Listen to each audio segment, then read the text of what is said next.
Actually, I mean, most people that I talk to that listen to the pod like it when we disagree. So maybe we should manufacture like off-air fights. Yeah, if you want to, every other week, you can choose when you take the lead, and I have to argue the other point, kind of like Skip Bayless seems to do with every fucking take. Yeah, I mean, here's for the sake of argument, no pun intended. Would you? Debate shows are literally the new thing. Undisputed, First Take, First Things First, Speak Now. It's literally debate shows. That's what they do. They debate. Like, that's kind of what we do. We just search for things that we disagree on, where we don't manufacture the conversation prior, but that's what they do. See, I think when you talk about some of the new things, let's talk about like the Pat McAfee show. They try to have as much things covered, and when there's a disagreement, they discuss it. I feel like that's kind of what we do. Like, instead of saying these are the four biggest topics, let's pick different sides and argue as if we like them, or maybe it's organic sometimes in those shows. I feel like a lot of times it's decided who has to argue for what. But we kind of have like, hey, we're going to shoot for an hour. We got enough stuff for 2 hours, but it'll go an hour if we agree on most things. Yeah. It'll go 2 hours if we disagree. And we're giving thoughts. And then like 6 weeks through the season, we're like, okay, we disagree on the Bengals. Okay, we disagree on what we think of this guy or this or that, and it eventually kind of figures out like what sides we're on. Yeah. Speaking of what side we're on, I am, first off, 2 fans, 12 rings, Jeff, Brad. I finally have seen what I believe to be the end of Mac Jones. First off, I had an incredible weekend. Went with some buddies to the Michigan at Penn State game. It was fantastic. Drove up there Friday night, stayed the weekend, went to the game Saturday, obviously drove home Sunday. Well, while driving home, we had the game on a phone over the speaker, right? It was the 9:30 Germany game, Frankfurt. And it was just, first off, it's gross. When the Colts kicked the field goal to make it 10-6, I literally said in the car, I said, it'll end 10-6. We got the ball back, and I said, one of two things happens here. We go 3 and out, or Mac throws a pick. It's just so predictably bad that Mac Jones does this shit on a consistent basis. And if you're throwing an interception, the context of the interception matter so much. Is it first down, second down, third down, fourth down? Is it an incredible interception? Was it to your best receiver, and unfortunately the defense made a play on the ball? Or are you straight up throwing a gift wrap pick on first down when you could have thrown the ball away? Like, it is inexcusable quarterback play. And you've said this a billion times. I've basically agreed with you. You can be one of 3 things. You can be an asshole and suck. I'm sorry. You can be an asshole and be great. You can be nice and suck, but you cannot suck and be an asshole. Like, you just can't. Okay. And that's kind of where Mac's at. If you're that third thing, it's done. It's just done. I'm over it. And when Belichick trotted out Bailey Zappi, I didn't think we were winning. But it was like, thank God, because that was an official benching. This wasn't you're down 28 and you're benched. This was, we can still win this game and you're benched. I don't have a ton more to add on New England. I'll just say this. This is probably Belichick's last year. I'm not calling for his head. The only way I'd want him to stay is if he's no longer the GM, because I think he's still a top 3 coach in this league, even that the game's evolved past him in a way. He's still He's still an elite level head coach, but he's a horrible talent evaluator. And the quarterback position's at an all-time bad in New England. I've seen the stat, the Cole Strange draft from 2 years ago. So this would have been the 2021 draft. When he drafted Cole Strange in the first round, everybody shit on it. To be fair, Cole Strange was a first-round pick in that draft. He is a starter. He's not a Pro Bowl level player. He's just a starter. Every single other person from that draft has either been cut or traded. Is that the most wild thing you've ever heard? That's 2 years ago. Your first-round pick is a starter, but not a difference maker. And everybody else was cut or traded? What? I'm over it. I'm done. And Tom Brady dragged this franchise around for 20 years. It's never been more apparent. And we've dug our own hole. Go ahead. Yeah, I just pointing out at the draft, I was just like curious. So I just really quick searched 2021 Steelers draft. The late picks. Presley Harvin, still our starting punter. Loudermilk and Roche rotate on the defensive line.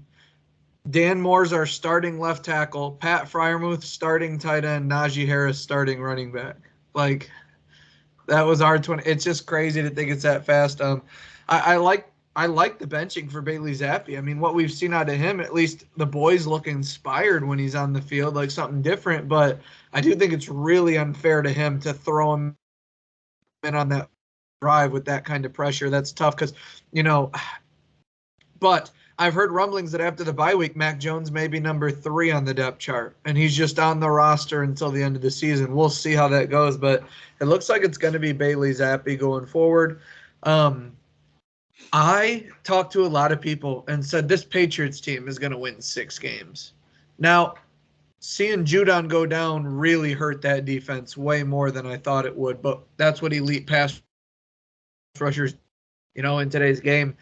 But, yeah, it's just been a shame. And for Patriots fans who still love Bill dearly, who haven't turned their back, they're just seeing him get dragged through the mud. How it was all Tom Brady.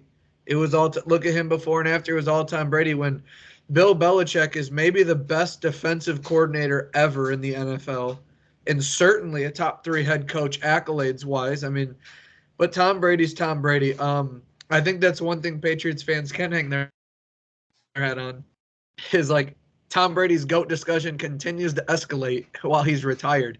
But yeah, you're right.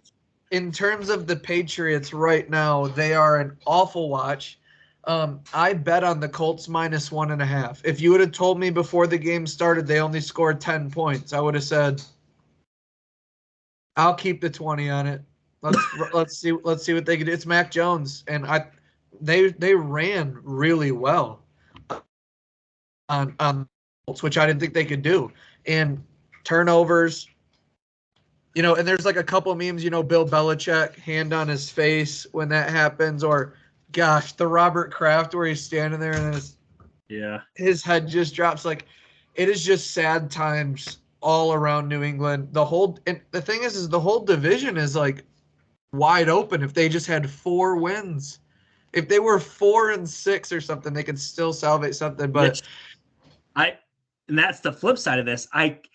I predicted that this division would be so tight that, and again, I have to eat this, but I thought this could be a 9-11 win team all day long. I never envisioned this.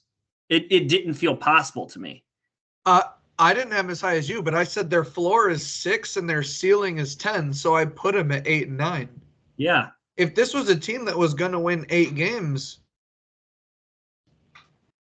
not going to be 4th in the division. Now, Aaron Rodgers isn't playing, but that's the NFL, man. I mean, stuff happens. So the Patriots, it's just a big. I mean, what have they been outscored? 97 points. They've been outscored just consistently, and Mac Jones to not be coachable. I mean, all these reports have been coming out for so long, so many years, And of course, it maybe didn't at Bama, but when everything's going good, talent at wide receiver he had, and Najee Harris, and just the perfect situation, of course it's easy to just be all, you know, happy-go-lucky. But this Patriots team is awful. And, I mean, as a Patriots fan, you have to hope if Belichick does move on, maybe you can bring in Vrabel. I think that would be really cool. So I just think at this point, Bill Belichick's personality and not having to change for so many years with Tom Brady,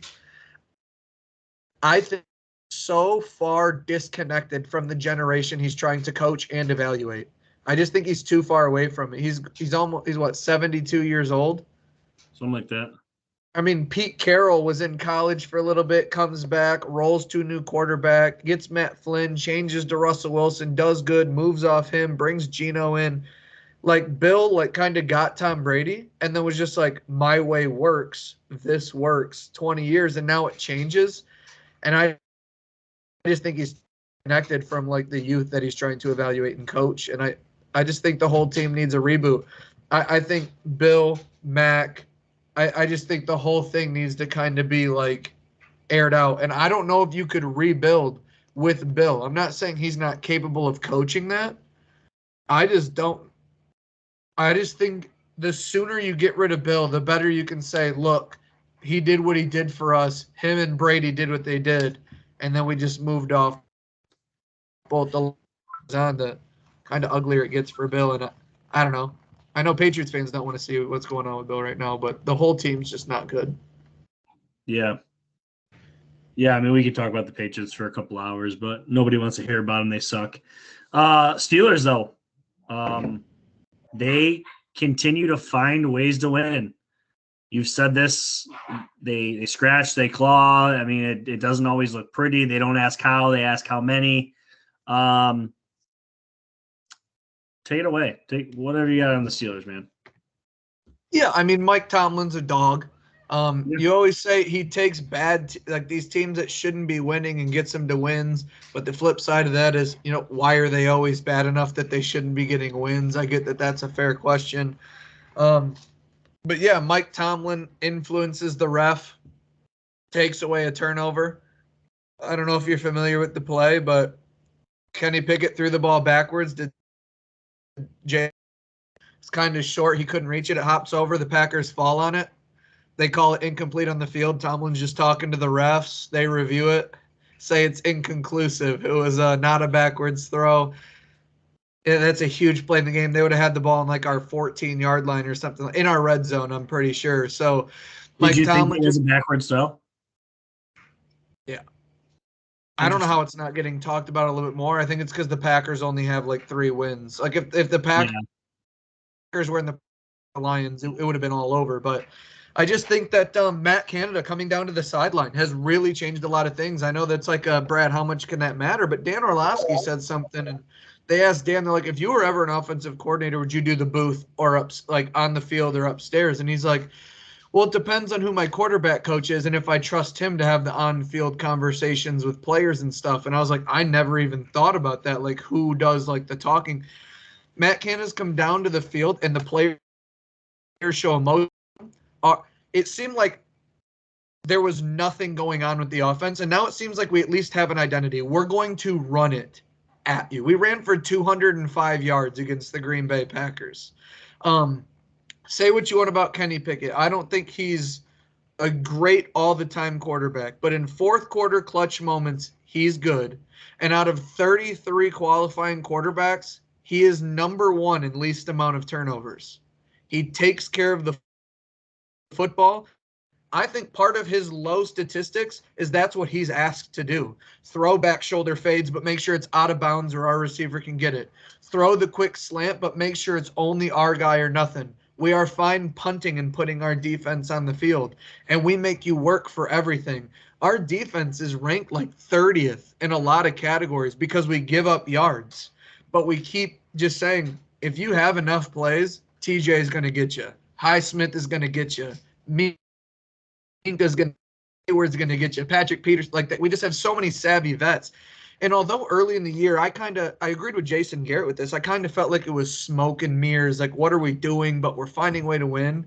We came out of our bye week, and it seems like we have an identity. We're going to run the ball, limited quarterback play, and play defense. And in the fourth quarter, if we have to call on Kenny, he seems to answer the call. And we drafted a big, big man named Broderick Jones to play left tackle for us. And more, he's played okay. But on the right side, Chukwuma Okorafor has struggled mightily. Well, Broderick Jones started at left tackle against the Ravens and only allowed one quarterback pressure. They didn't start him the next game, but they benched Okorafor and put Broderick Jones in. Broderick Jones, by any statistic, can't be beaten, is what it seems like.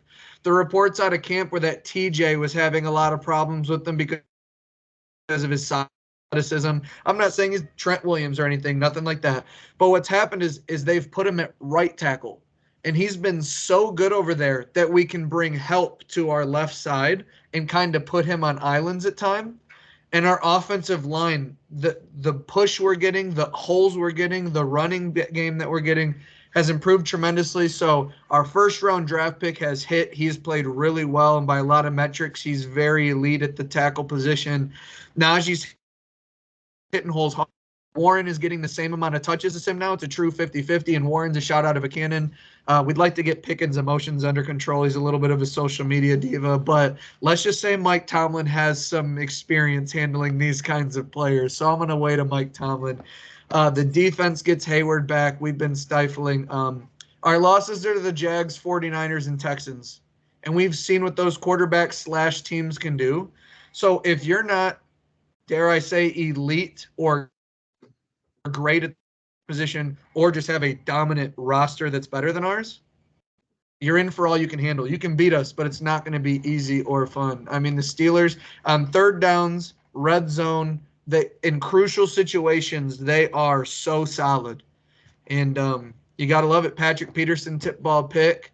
We force an interception at the end of the game. Patrick Peterson blocks an extra point. TJ gets a sack.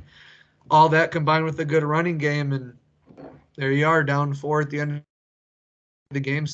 I love this team. They're going to shave years off your life watching them. And but 6-3, here we go. AFC North's wide open, and we're in the playoff picture. Let's keep it going.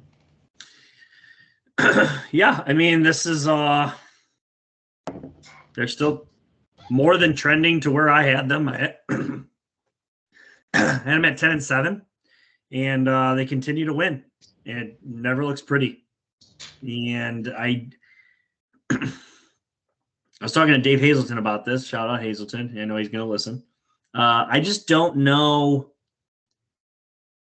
This feels like a team that wouldn't want to make the playoffs because they feel like they need to improve, but at the same time, like, they just keep winning.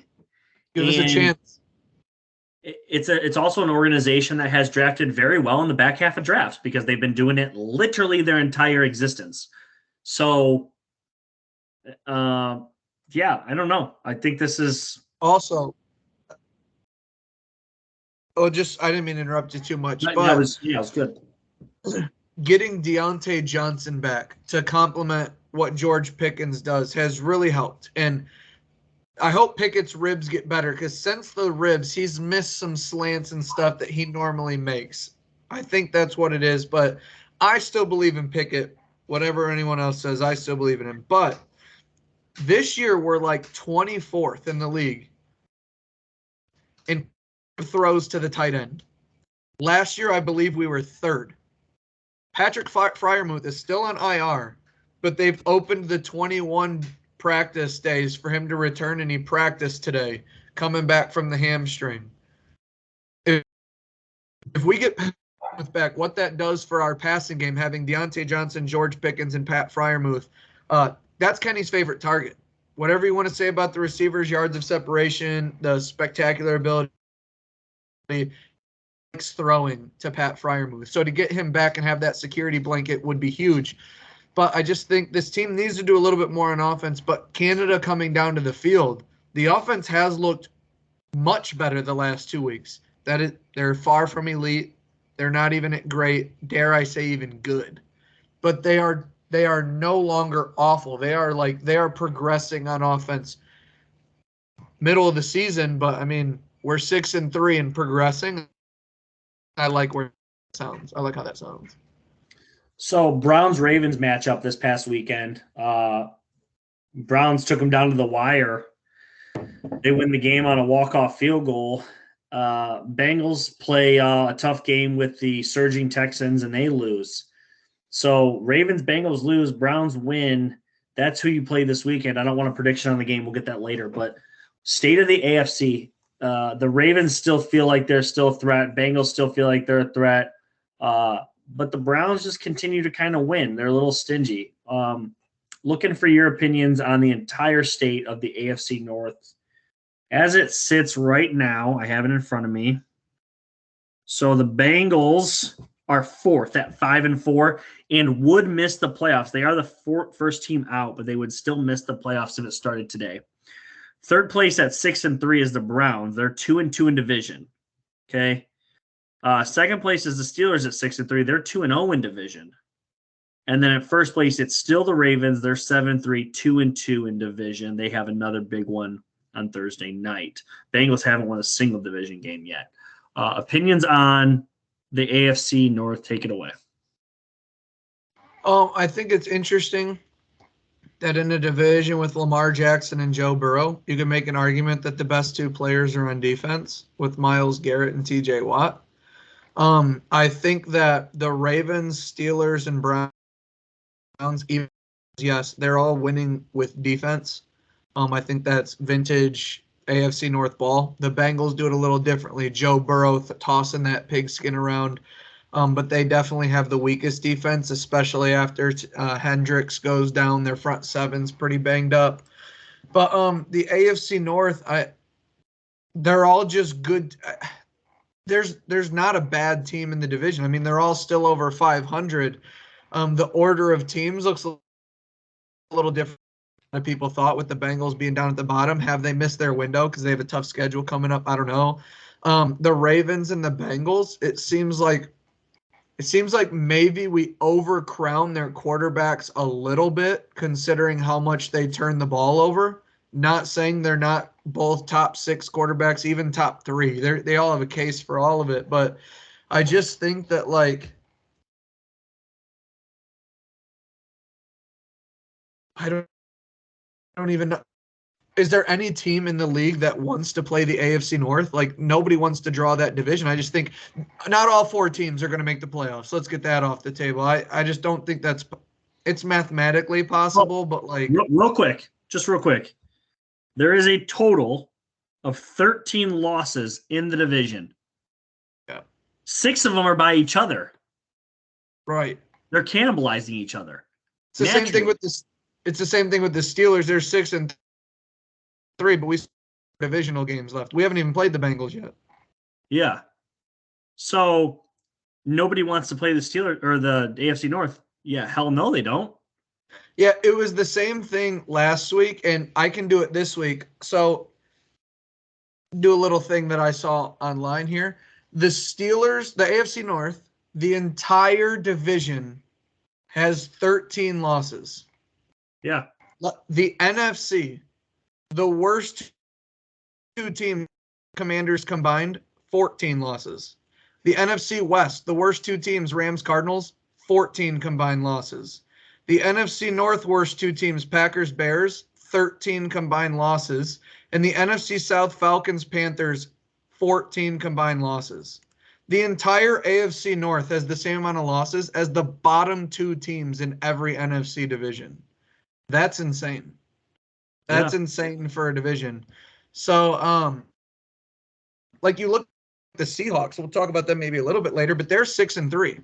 1 loss is in division. The other 2 is cross-country games versus the Bengals and Ravens, where they had to play AFC North teams. Yeah. Like, it's just tough when you come to the Ravens, especially away. I mean, all these teams have home field advantages. The jungle, the dog pound, Renegade and the terrible towels, and no one wants to play in Baltimore either. Like, they all have outdoor nasty weather stadiums, and you come in with your passing the ball and stuff, and you play just a beat you up defense, run the ball, and it's like it's just such a different division. It's like everyone else is moving forward with the times, and a lot of the AFC North is like, no, we're just going to be different. Come here and play old school football. Now the Bengals are a little bit different with what they do with Joe, but even the Ravens, they have a great quarterback because he runs a lot and it's dynamic. So, yeah, I love watching AFC North football. They're all great. Just gotta hope the Steelers can take the division. But like you said, it sucks when like Steelers have a bye week. Every other team in the AFC North wins. Next week, Bengals are on a bye. The rest of the AFC North wins. Like when you're on a bye week, you almost feel like you're losing a chance to get a win in this division because everyone just keeps moving forward. Yeah, well, Deshaun Watson ruled out the rest of the year today. Broken shoulder bone or whatever it is in his throwing shoulder. I don't know how much that impacts the Browns. I've kind of been reluctant to really move the needle on them. I actually, spoiler, I moved them down despite winning this week. Where are you at on the Browns and Deshaun Watson? Does this make a difference? Does this increase their odds, lower their odds? Where are you at on the Deshaun Watson injury? Look, and I know there's for some reasons, whether it was because of the rotator cuff or his ankle or his, I don't know if play on the field really drops all that much from what they were getting. Now, it depends on in the locker room. Did they rally around Deshaun? Like, did they believe he was the guy and now they're like, shit, our chances are ruined? I feel like the test on that would have been when Nick Chubb went down. And this team still persevered and still plays on defense. They still got Myles Garrett. They still have Zadarius Smith. Now, Denzel Ward is out 3 to 6 weeks with something, I believe, in his shoulder or neck. I could be wrong on where it is, but Denzel Ward out 3 to 6. You're on your second/third string quarterback because who knows which is which. It's tough for them, but their defense has been so dominant that they're still going to win games. But they definitely lose to the Ravens if they didn't have Deshaun Watson yesterday or Sunday, 14 for 14 in that second half. So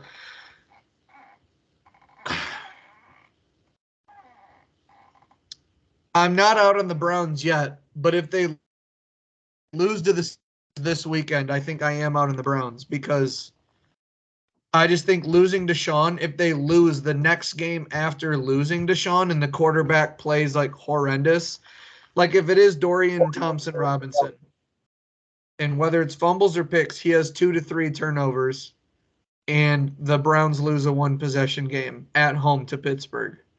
I think losing Deshaun, then losing the game, already lost Nick Chubb, I believe the team become a little deflated. The defense is still out for their statistics, but they lost their best corner. It's just tough. But the Browns are always going to think they have a chance to win with that defense and running game. Do you know who was their backup quarterback to start training camp? Yeah, it was the one they got from the Steelers before they had to draft a quarterback and let him go. His name is Josh Dobbs. Josh Dobbs won one game this season with the Cardinals. Won one game this season with the Cardinals and has reeled off 2 in a row. He is 2-0 as a Vikings quarterback. Holy hell.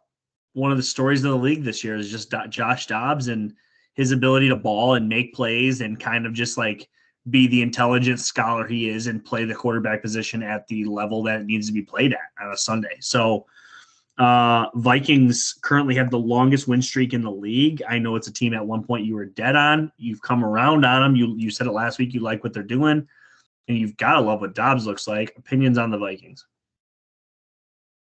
Yeah, this has nothing to do with this play because I didn't see it much. But all the stuff you see and read about on Steelers sites, I always did like Josh Dobbs. I believe he came out of Tennessee. He's playing tremendous football. And like I said, with the Cardinals, he still lost a lot of games, and the story of him kind of died. I mean, he beat the Cowboys, and then like the story kind of to die. But what he's done with the Vikings, again, I kind of credit him with this before Josh Dobbs. I completely underestimated that coaching staff. I think Kevin O'Connell is a tremendous offensive coach, and they have Brian Flores, which every single place he's been has had an elite defense, regardless of personnel. So I just underestimate that coaching staff. This team is on fire. TJ Hawkinson dropped like 11 catches, 100 touchdown or something like that last week. And who do they get back in like a week or two? Just the best freaking receiver in the entire NFL. Like, I can't wait to root for Josh Dobbs because you begin to look at the NFC and you'll say, okay, Eagles, Cowboys, Niners, Seahawks, the Lions, and then the winner of the NFC South. It is the Vikings spot to lose. They have a multiple game lead. They have a 2-game lead on everyone else for the 7 seed. And I can't wait to see what they do. And you look at their, the rest of their schedule. Now, they do have the Lions twice and the Bengals. But they also have the Broncos, Packers, Raiders, Bears. I think this team could absolutely, even beating some of the good teams or losing to the bad teams, this team could go 4-3 the rest of the way. I mean, winning and losing, and they would be a 10-7 team. That's the set. I can't wait to see the Vikings run here. If they are the 7 seed, I mean, good luck against the Eagles or 49ers there in the first round. But regardless, I love what the Vikings have done. It's still weird for me to rank them because I don't want to rank them too high because they shouldn't be this good. But at some point, you have to say they're in the NFL and they've won 5 straight football games. 49ers have been in there, this and that. I love good stories. I love good football. And Josh playing both at a high level here the last 2 weeks. So I love the Vikings. I love watching the Vikings. Yeah, talk about a good story. CJ Stroud absolutely taking this league by storm this year. He's on pace, and now mind you, we're halfway through this season. We're 9 games, okay? He's on pace to be the first rookie since Davey O'Brien to lead the league in passing yards, which would be absolutely wild. They've won 2 in a row, 5-4. They've had some very good wins this year. They did lose. They gave the Panthers their 1 win, which is kind of like the one thing you'd like to see that Knocked maybe. me out of my survival league. It's tough. It's tough. The Panthers only win this Texans team. Both teams off of a bye, and they lose like that, though. Well, everyone can say they wore me. It seems like the Panthers scored 15 points. Yeah. Outside of that, though, CJ Stroud's been incredible. Young. Outside of that game, CJ Stroud's been incredible. Oh, fuck it. I'm taking the Texans off my list. Fuck CJ Stroud. No, I'm just kidding. No, the Texans, they have been a good story. They beat our ass. Yeah. Bad. We have not 1, but 2 rankings this week. Gee. Okay. We're going to give our first, and it's mid-season. This is going to be a little fun. We'll probably do this every couple of weeks the rest of the way. Our top 5 MVPs. So these rankings we've been doing, we used to do them 10-1. We've added it to 12 this year. And we've been doing 1-12. The MVPs, I think we should do 5-1. Agree or disagree? I'm here. Okay. Do you want to go together or separately? We can go together. Let's go together. I like when okay. This will be interesting. This could be all over the table. So these are our MVP rankings. All right. Number 5. TJ Watt. Really? Yeah. I actually did not put any defensive players on my list. I will spoil that. I did kind of a little mix of who I think could actually win it, and they don't really give it to defensive players mixed with who should. Love the TJ Watt pick. Well, go ahead. Were you about to say something? You said they don't give it to defensive players. Totally agree. But I think this is a very unique year. Okay, I do want to say just real quick. If the Steelers were able, they're 6-3, the best team in the AFC 7-2. They're 1 game out of first place. If they could somehow get a top 2 seed, you could make the case. Yeah, I know win-loss has a lot to do with it, but only one win less than the Steelers is the Raiders. And Max Crosby should be the leader of Defensive Player of the Year. He's tied with TJ for most sacks, but has about 40 more tackles. I saw some statistics that blew me away. I don't have them in front of me, but I do have to give credit where credit's due. I feel like a lot of people talk about Micah Parsons, Nick Bosa, Myles Garrett, and TJ Watt. And I owe in public, in person, over text, to make sure they put Max Crosby in that conversation. And his statistics this year are bonkers. Still think TJ Watt's better, but appreciate the love. I do think that Max is the best pure defensive end in the league. Not necessarily best pass rusher. Now, mind you, his stack numbers are usually as good as these other guys. They're usually a tick or two below. But I do think it's funny that you brought up the tackles. I believe that that's where he's actually better than some of these other guys. To his credit, yeah, he is dominant all over. Yeah. But, again, he's asked to do a little bit of everything. He actually talked about that recently on a podcast I listened to, that he just thinks that the one thing that sets him aside is just how he sets the edge, not necessarily just rushing the passer, actually getting after the running backs and making the tackle. And obviously his stats prove that. Okay.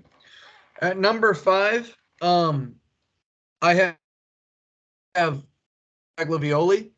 I think his statistics, his touchdowns, his lack of turnovers, he is the leader of the team that scored 70 points in a single game. I think there's a lot of things that point to him being a candidate, but he has to be number 5 on my list because he needs to be mentioned, but he hasn't beat a team with a winning record. So he's going to be number 5 on my list. But Tua Tagovailoa is going to be my 5.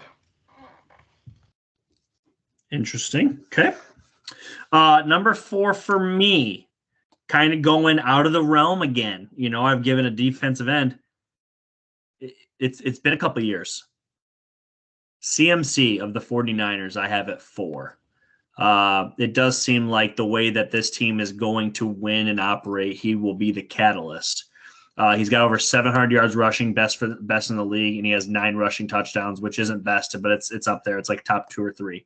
I have CMC at 4. Who do you got? Yeah, number 4, you would think your team does need to be at the top of the list in terms of wins, but sometimes you see a player that's so special. I do think it's the rookie, CJ Stroud. I have him at number 4. Like you said, on pace to lead the league in passing, but from week to week, it needs to be a little bit more consistent. I see that he loses to the Panthers and Bryce Young one week, but then does last week and leads the comeback. What he did against the Buccaneers. CJ Stroud has looked the part. He passes the eye test. He does the right things at the podium. He did it in college. He's doing it at the pro level. CJ Stroud's my number 4. Now, I want to say this. There's a massive gap here. Because these first 3 would be 3 that I would physically bet to win the award. The other 2 I wouldn't.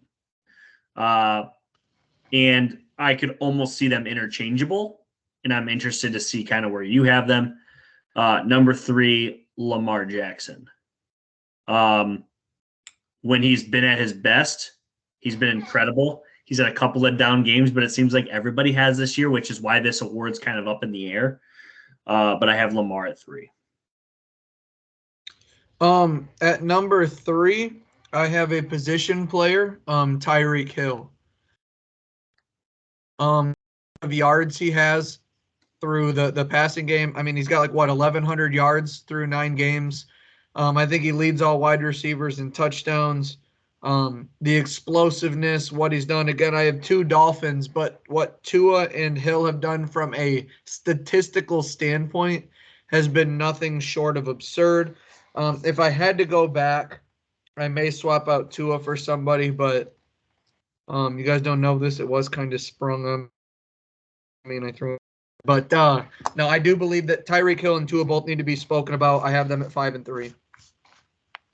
So I have a pass rusher, a running back, a quarterback. At number 2, I have the cheetah, Tyreek Hill.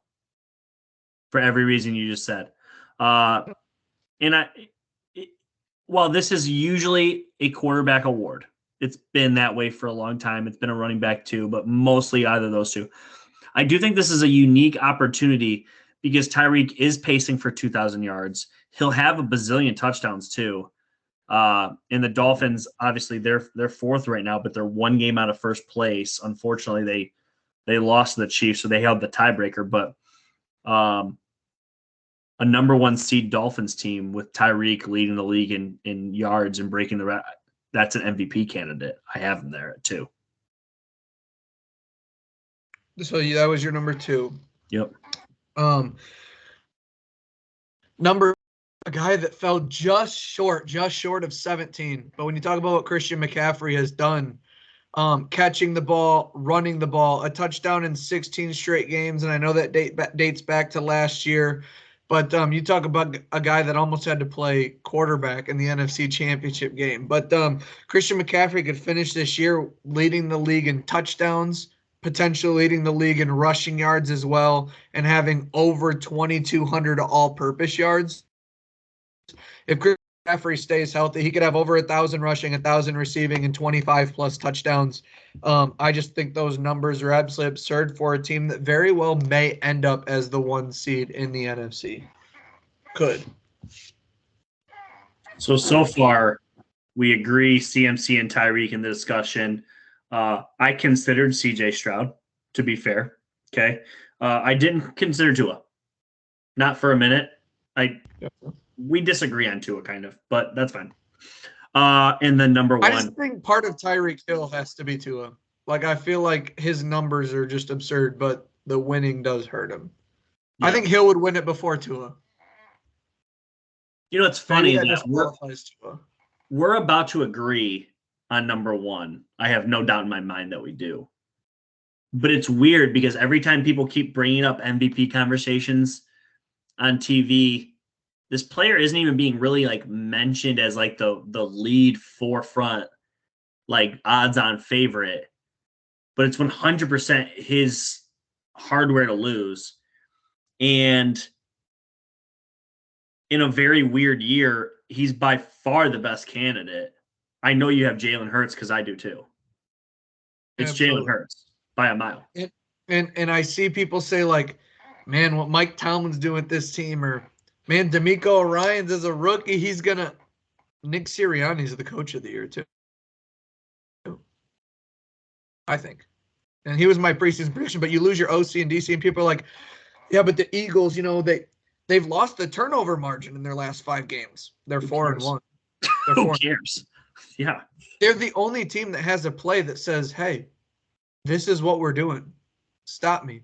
He throws it to Devontae Smith. He throws it to Goddard. He throws it to A.J. Brown. He runs the ball. He plays a little bit through injury. He's so cool, calm, and collected. Jalen Hurts and the Eagles, I have him as my favorite MVP candidate. I have him as coach of the year, and I have him as number 1 on my rankings. Spoiler. I cannot wait to get to this Monday night game where the Chiefs play the Eagles both off of a bye. So, real quick, before we get there. By the way, I think I would switch Tua for Lamar Jackson. You would? I don't like the turnovers, but because of Hill's numbers, it kind of negates Tua's ability to even win it. Because why would Tua win the MVP? They'd be like, but the guy in his team had over 2,000, so. There's kind of a rule, and this is, Nick Wright said this a couple weeks ago about Brock Purdy winning it. He said, you can't win the MVP if you're not the best guy in your own team. And he's like, and Brock Purdy's not the 7th best guy in his own team. He's like, there's 7 to 8 guys I'd take above Brock Purdy right now, and most of the league would. So it's it's hard to envision that. Yeah, you would take Tyreek before Tua. Yeah, and even with how Jalen Hurts and all that, I think I would take A.J. Brown now thinking about it over Tua. Yeah, A.J.'s been unreal. Yeah, so I just think that sometimes I like to, shout out Tua because I believe in him a little bit more. But, yeah, he shouldn't be in the top 5. Listen to this. You were completely on this. We've talked about this verbatim. I mean,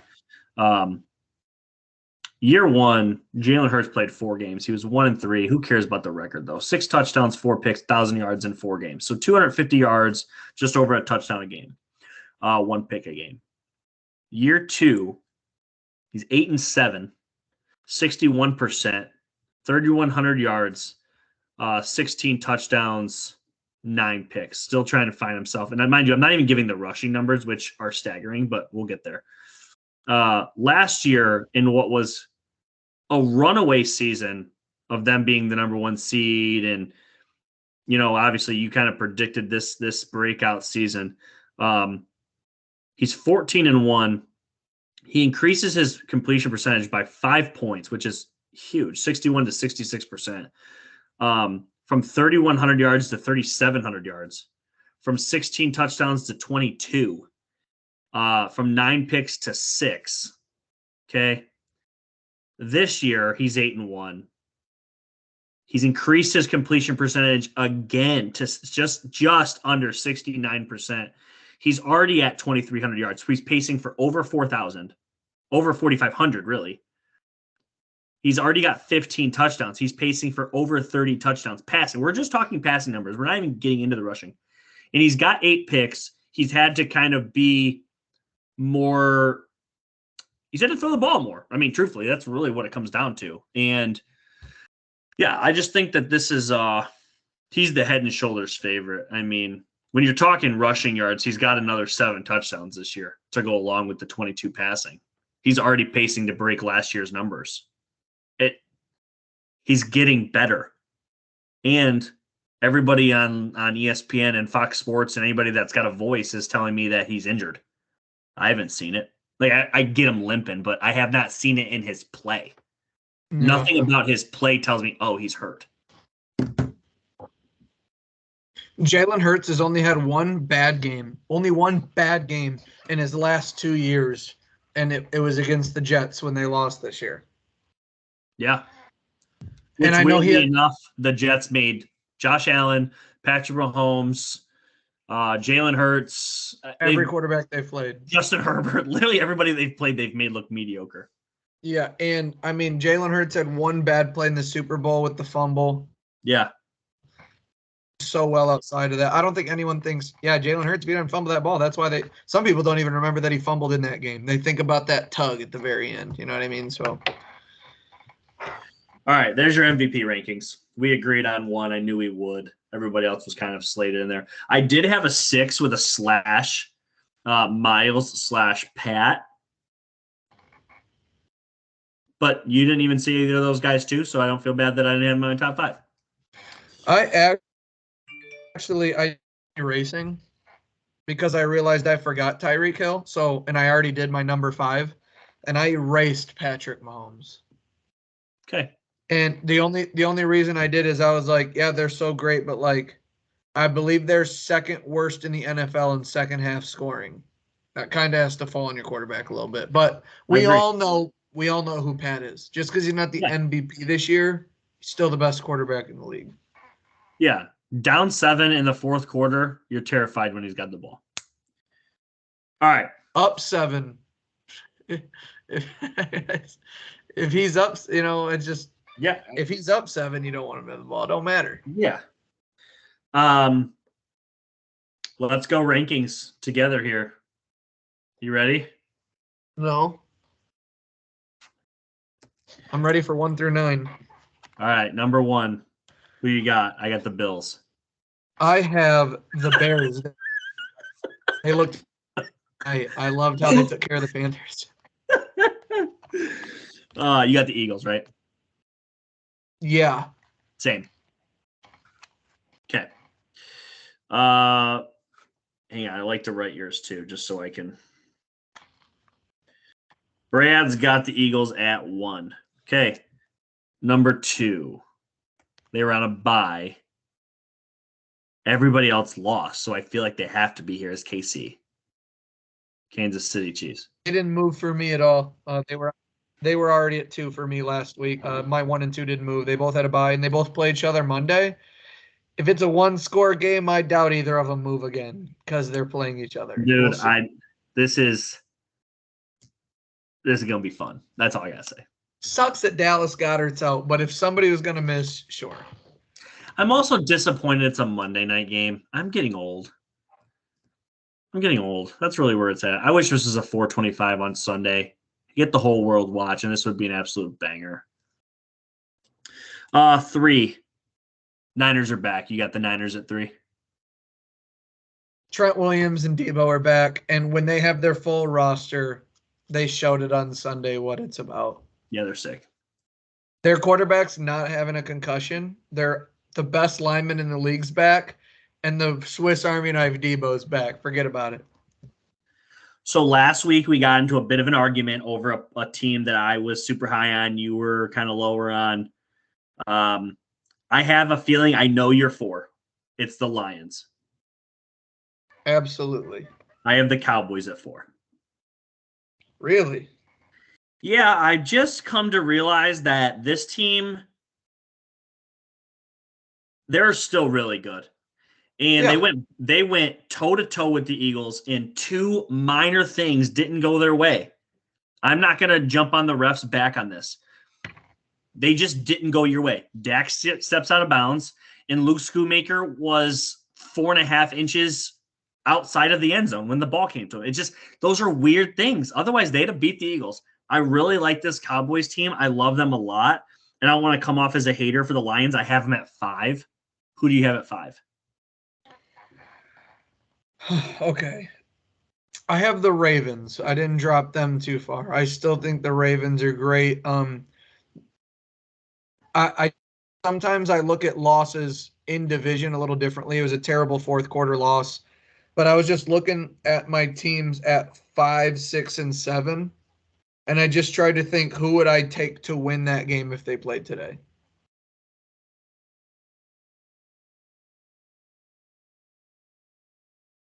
Fred. Okay, got you back. Did you hear anything I said? No, but I can hear you now. So all I heard was Ravens 5, didn't drop them. Boom, gone. You're back, though. Okay. Hit me. Ravens 5. I didn't want to drop them too far. I know it was a bad second half, like comeback loss, but sometimes those in-division games you have to take with a little bit of a salt. I thought they were a top 3 team possibly. I moved them back, but what I will say is my team's at 5, 6, and 7. I have as the second tier. I put the Lions in that first tier, which still makes them the 3rd best team in the NFC for me. But I have the Ravens at 5 as my next tier of 3 teams. Yeah, I have Ravens at 6. So we're pacing here. It makes me wonder, do you have who's your 6? You can go. My 6 is the Jaguars. Sometimes that the is teams very odd because you've been so low on them and then they get their ass beat. Right, yeah. So I've been coming around on the Jags and they do well. I think sometimes the 49ers are so good that they're going to speed bag some teams. Like, I think that if the Jags aren't playing the Eagles, Chiefs, or 49ers, they could beat any team. Like, I just think I would take the Ravens if they played again. I tried to just take. They're still 6 and 3, but to get speed bagged off of a bye is tough. But I think the Jags are at 6. My 7th is the Bengals. They had won several games in a row. I think they overlooked the Texans.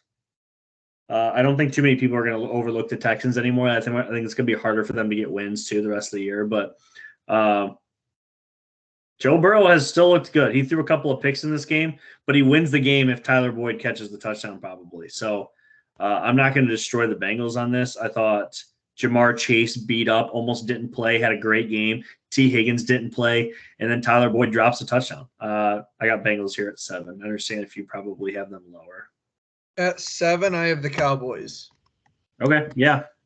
I think you're I think you're really low on the Cowboys. And I get it. I get it. They don't have that statement win over a good team. That's it. I know. I think I the know that's Cowboys why. are a great team, and most weeks they're going to win. But Yeah, no, that's fair. I have Jags at 8. Who do you have 8? Is the Bengals? no, at 8 I have the Seahawks. Because I know they lost to the Bengals, but they're two of again, they lost in division and then 2 road cross country AFC North games. They've beat everyone else, including the Lions. I have the Seahawks at Okay. At 9, I have the Steelers. At 9, I have the Steelers. Okay, we're dead nuts here. At 10, I have the Seahawks. At 10, I have the Bengals. Okay, so we agree on the top 10 teams. Oh. There is a lot of movement at the bottom half of this.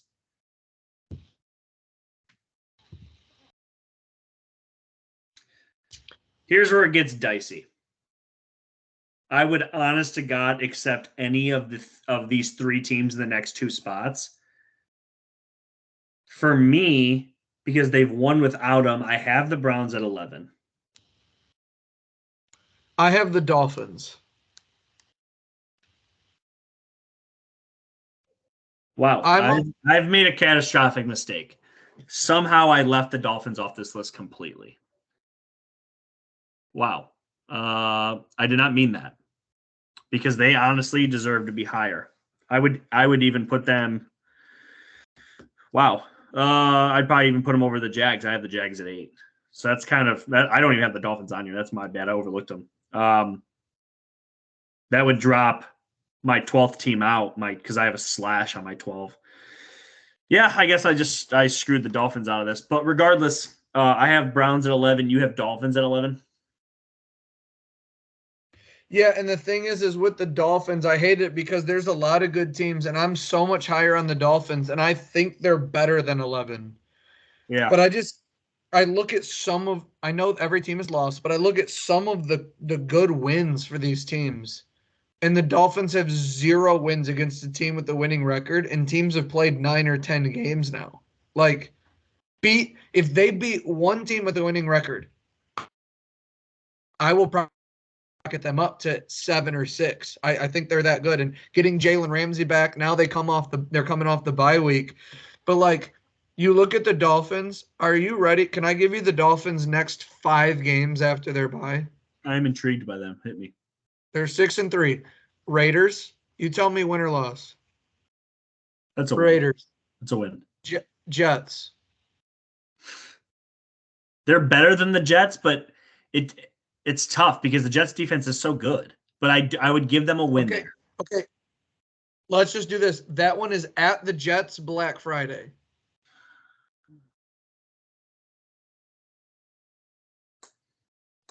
Jets. Okay. Commanders. They can beat them. Titans. They'll beat them. Host the Jets. They'll beat them. That's their next 5 games is Raiders, Jets, Commanders, Titans. Nobody's good. Nobody's great. No, they should go 4-1 at least. Yeah. If they're who we think they are. Their last 3 though, Cowboys, Ravens, Bills. Bills beat them by 20. Say what you want about them. The Bills seem to know what to do against the Dolphins. Yeah. Jalen Ramsey versus Stephon Diggs in round 2, though. That might be a little different. Yeah. So we both agree. Okay, we have our 11. Who's your 12? I have Vikings/Texans. But honest to God, I would just straight up leave the Texans out of this, and I would throw Vikings/Dolphins in there. I had Vikings/Browns/Texans. Vikings/Browns/ okay, literally the 3 teams I had last. Okay, yeah. Yeah. Brad, how can you have the Steelers over the Dolphins? Get serious. Win against a good team. I don't understand. Yeah. We beat the Browns. We beat the Ravens. Yeah, no. I just don't. I know some people get pushback, and it's like, I'm reluctant to put the Steelers up there, but like, beat us. I don't understand. Like, some people get so caught up in how teams win and the names of their players, and it's like, you're getting beat by Kenny Pickett feel how you want to feel about it. Yeah, I agree. All right, we got 5 games, and then we'll wrap it up. You ready? Yeah, just real quick because we did the MVP. This is Sharp Football Analysis. This is current odds from them, or should I go from FanDuel on MVP votes just to see who the top? Oh, yeah, whoever. FanDuel, whatever you want to use. I'll go from FanDuel. Let me go to NFL. Where's awards at? Season awards. MVP. So are you ready for the order of FanDuel's odds to win MVP? 5-1. You want it 5-1? Yeah. All right, we'll do this quick because I want to test you. We're gonna go 10-1. Oh shit. Okay. I will give you 10, 9, and 8, and then I want you to guess the rest through. This is FanDuel's odds. Number 10 at plus 3,000. You ready? Yeah. Trevor Lawrence. Okay. 9. Number 9 at plus 3,000 is Christian McCaffrey. Okay. Also, I just realized this just because they're tied on odds. Jared Goff and Dak Prescott are also plus 3,000. So they're all tied for 8-12. That's good to know. So who do you think is number 8? And if you're wrong, I'll tell you where they're at on the list so you don't have to guess forever. So you can tell me who you're guessing and where you think they're at. I'm just going to shout a name and you tell me where, but I'm trying to stay low here. I'm going to start with CJ Stroud. 6. 6. He's plus 2,000. Tua. 3. Plus 550.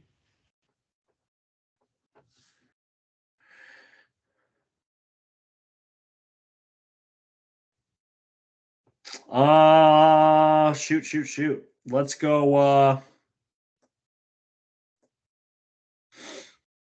Man, this is weird. I don't even know where to go. Let's go Burrow. Burrow is 5th, plus 1,700. I'm gonna give my 1 and 2 because I want to get these out of the way. Jalen 1. He's 2nd at plus 300.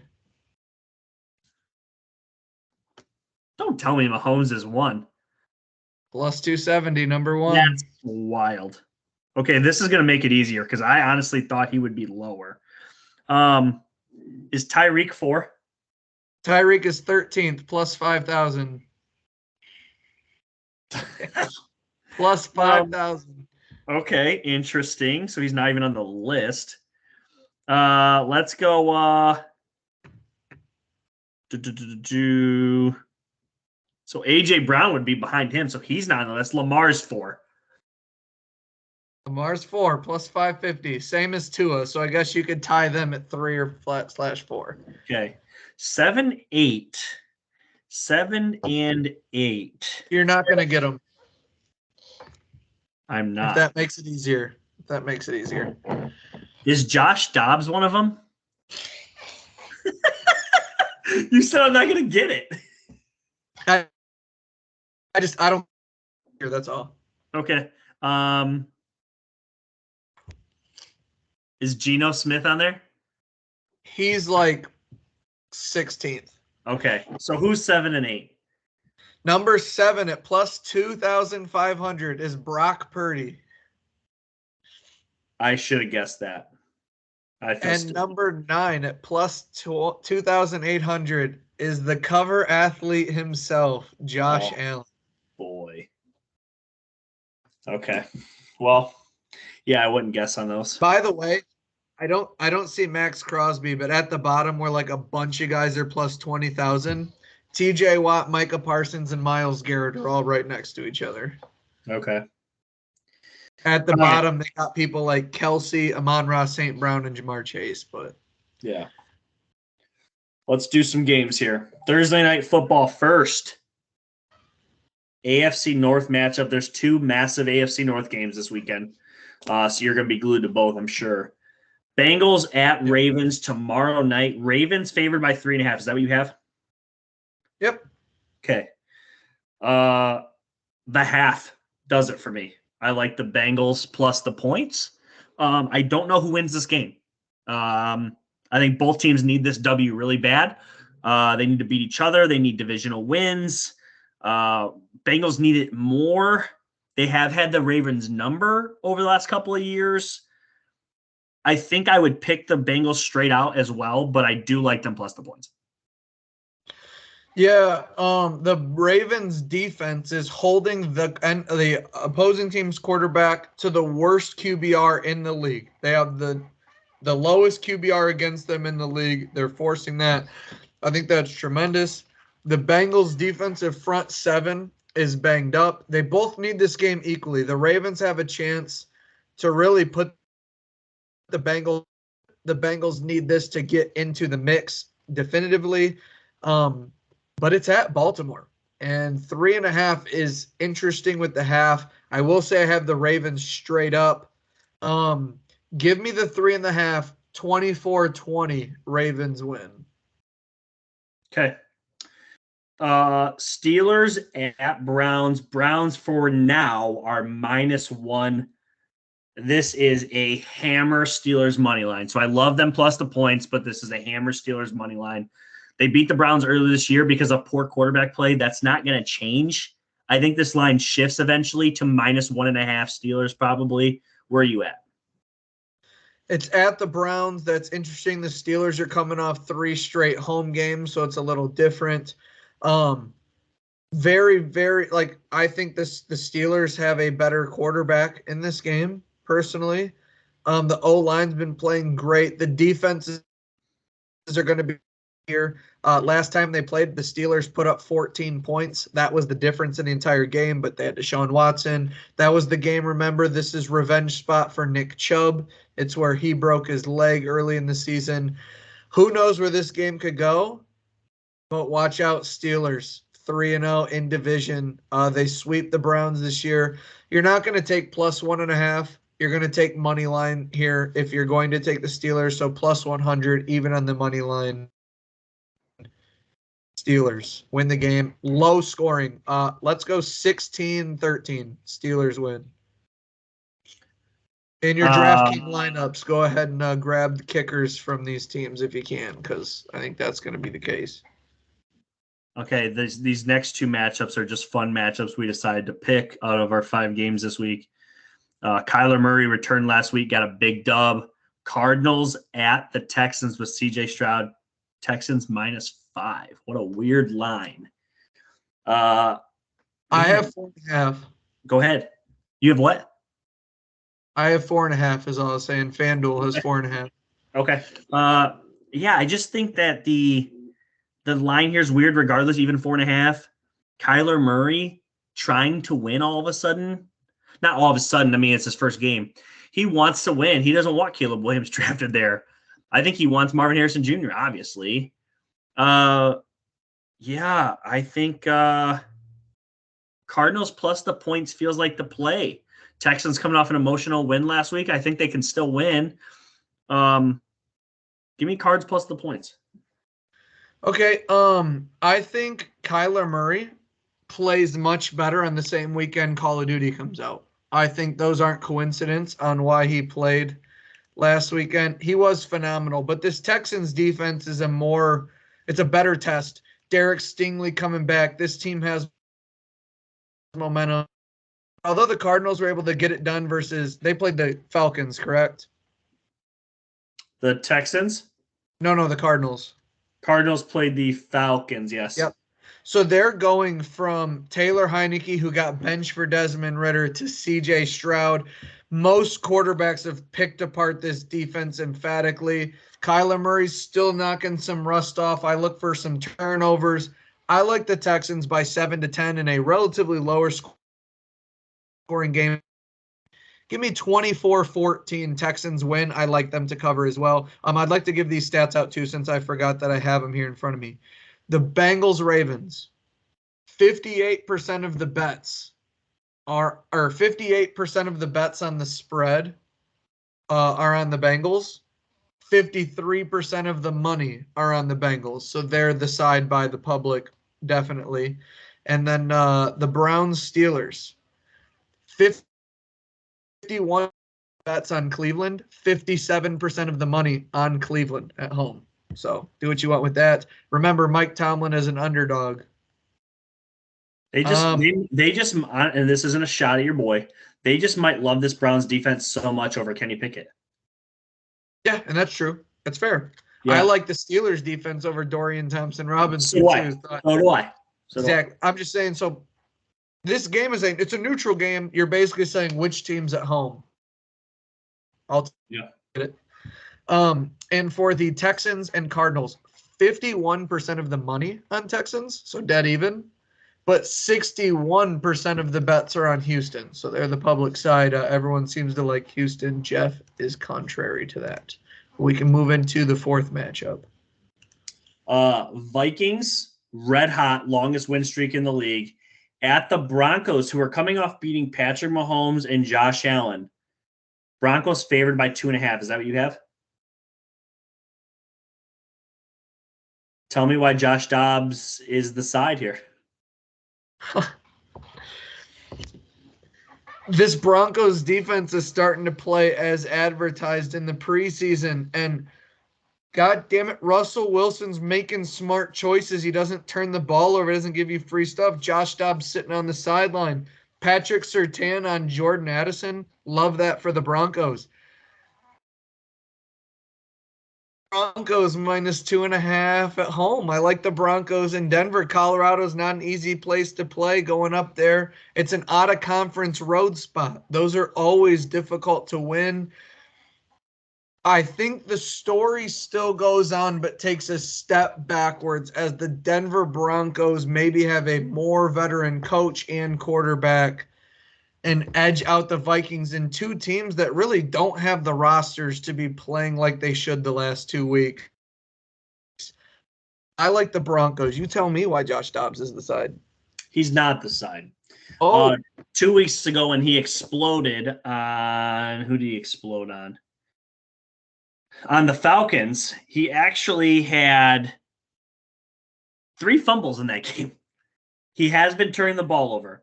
Last week, I think he even still had an interception, if I'm not mistaken. I'm looking at right now. He did not. Okay, never mind. I still think that this team can be turnover prone because they're slinging it so much. This Broncos defense, as you alluded to, has stepped up. I do expect Justin Jefferson to maybe play in this game, which could potentially throw off this team. Broncos minus 2.5. They do feel like a field goal play here, 24-21. I like the Broncos as well. 57% of the money and 69% of the bets are on Minnesota Vikings. Yeah, I mean, to be honest, this would not shock me if the Vikings blew them out. The Vikings have some momentum right now. But it does seem like the Broncos do too. They've played great against quarterbacks these last couple weeks. I think they can slow down Dobbs, who is still really getting used to this offense. I like him by 3. Super Bowl rematch, banger. Eagles at Chiefs. Chiefs minus 2.5. Is that the number you got? Yep. This is a mismatch. I would consider altering the spread, Eagles minus 2.5, and have them cover. I think the Eagles win by at least a field goal. Yeah, I think the Eagles win too. I think they're the better team, offense and defensive line. I push them around. This is not the same matchup as it was last year. The Chiefs feel a little different. Andy Reid's like 23-4 or something like that off of a bye in his career, so there is that number. I will say 68% of the money and 67% of the bets are all on Philly. Public dogs sometimes have fleas. Everybody's on the Eagles. A lot of times that can mean, that the Eagles do well. But I will say that if you do an alt spread, the Eagles minus 2.5 plus 144. So might be worth it if you think they're going to win to take them to win by a field goal or more. Yeah. I think we're in agreement there on the Eagles, though. Yeah, I think the Eagles win this game. I feel great about that. Remember, home field advantage is 3 points, and the Eagles are still underdogs under 3 points. So they're saying a neutral field, Vegas would take the Eagles, maybe even -1. Yeah. Well, we hit the Pats, we hit the Steelers, we talked a little Niners, talked a little Dobbs, CJ Stroud, AFC North, gave you our MVP picks, gave you our team rankings, gave you our 5 biggest games of the weekend, including Thursday Night Football. Anything else, my man? Mavs are better than advertised. They are. They absolutely are. And yeah, if they can, first off, Lively has been a hit. They've hit on Lively. Kyrie seems to have settled into this current role, and Luka is Luka, obviously. So, Unreal. yeah. If you guys have time, you're probably not because the game starts in 10 minutes. But in terms of Luka's stats, if you want to bet the overs, they play the Wizards tonight, and Kyrie is out considering we played last night. His foot was injured early in the year. They're not going to play him in the back-to-back. So look for Luka to have the ball, I don't know, every possession. Until they blow him out and it's over. By the way, little tidbit just to put this to bed. I hear a lot of people come up to me, Brad, is Arch Manning transferring? Arch Manning is not transferring. His family is all about the SEC. He is very happy to be at Texas. He and his family have reiterated that. But the reason why the transfer news came out is because it is now coming out that Quinn Ewers plans to return for the 2024 season. That is why the rumors start. Arch, I think they'll move off Malik Murphy after what they've seen this year out of him. He ain't it. And Arch Manning will back up Quinn Ewers going into next year. And with Quinn's past, odds are we'll see Arch Manning at some point next year because of the injuries Quinn seems to inevitably sustain at different points in the year.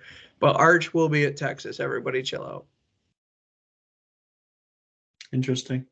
Need Florida State to lose, though. First off, and I can't make this any more clear. If Texas wins the Natty and Quinn Ewers is playing, he's going to the draft. So can we let's just let this shit play out first, and then we'll talk. Yeah, I've thought about every scenario. If Florida State doesn't lose, I don't think Texas can get in. If Florida State doesn't lose, I think any other scenario there's about 80 scenarios where Texas is 5th. Yeah. Yeah. I agree. But we got to beat Iowa State this year, Cyclones. Yeah, we got 2 more weeks, and then we'll really start discussing. Because to be honest, nobody plays anybody with a pulse this weekend. Well, if Michigan beats Ohio State and then gets DQ'd, who knows? Maybe they put Texas in over Ohio State. This fucking guy. We're ending the pod. We'll see you guys next.